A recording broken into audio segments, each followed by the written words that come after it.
ସମସ୍ତଙ୍କୁ ନମସ୍କାର। ମୁଇଁ ମୋର ୟୁଟ୍ୟୁବ ଚ୍ୟାନେଲକେ ଆପଣ ମାନକେ ବହୁତ ବହୁତ ସ୍ୱାଗତ କରୁଛେ। ଆଶା କରୁଛେ ଆପଣ ବହୁତ ଖୁସିରେ ଥିବେ। ଆଉ ମୋର ଭିଡ଼ିଓର ଥମ୍ବନେଲ ଦେଖିକରି ତ ଜାଣିପାରୁଥିବେ ଯେ ମୁଇଁ କେନ୍ ଜାଗାକେ ଆସିଛେ।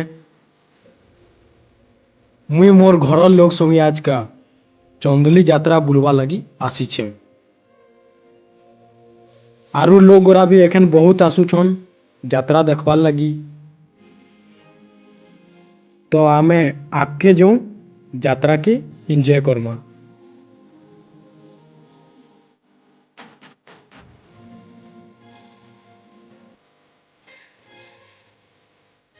ତ ଆପଣ ମାନେ ଦେଖିପାରୁଥିବେ ଲୋକ ଗୁରା ଏଖେନ୍ ବହୁତ ଆସୁଛନ୍ ଯାତ୍ରା ଦେଖବାର୍ ଲାଗି।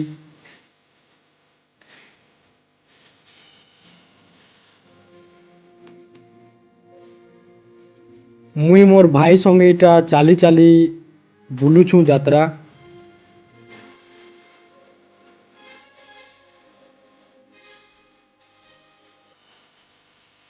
ଆରୁ ଯାତ୍ରାରେ ଛୁଆମାନଙ୍କର ଘିନବାର୍ ଲାଗି ବହୁତ ସାମାନ ଆନିଛେ।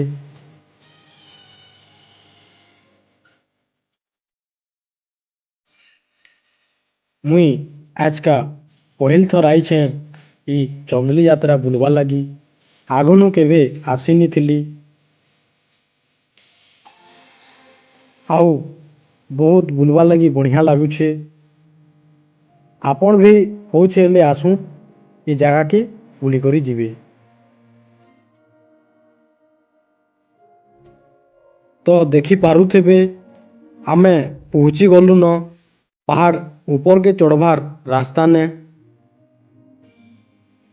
ଆଉ ଦେଖିପାରୁଥିବେ ଲୋକ ଗୁରା କେନ୍ତେ ବହୁତ ସଂଖ୍ୟା ଥି ପାହାଡ଼ ଉପରକେ ଚଘୁଛନ୍। ଆମେ ହେଲେ ଏଖେନ୍ ପାହାଡ଼ ଉପରକେ ଚଘମୁ। ପହିଲ ଥର ମୁଇଁ ପାହାଡ଼ ଉପରକେ ଚଘୁଛେଁ। ଅନେକ ଲୋକ ଗୁରା ଇ ଯାତ୍ରା ଥି ପାହାଡ଼ ଉପରକେ ଚଘି ଭଗବାନକେ ଦର୍ଶନ କରବାର୍ ଲାଗି ଆଇସନ୍।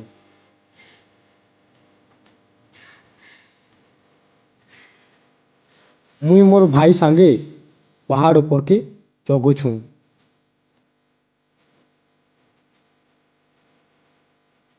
ଯଦି ଆପଣ ପହିଲ ଥର ଇ ଜାଗାକେ ଆସୁଛନ୍ ହେଲେ ପାହାଡ଼ ଉପରକେ ସେଫ୍ଟିରେ ଚଢ଼ବେ।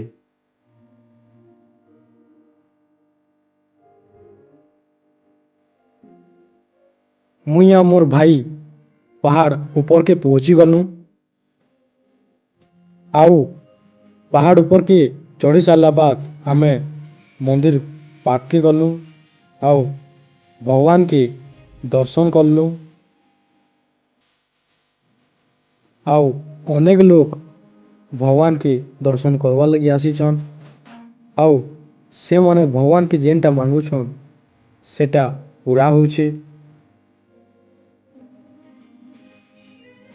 ମୁଇଁ ଆଶା କରୁଛେ ମୋର ଏଇ ଭିଡ଼ିଓଟା ଆପଣକେ ବହୁତ ଭଲ ଲାଗିଥିବା।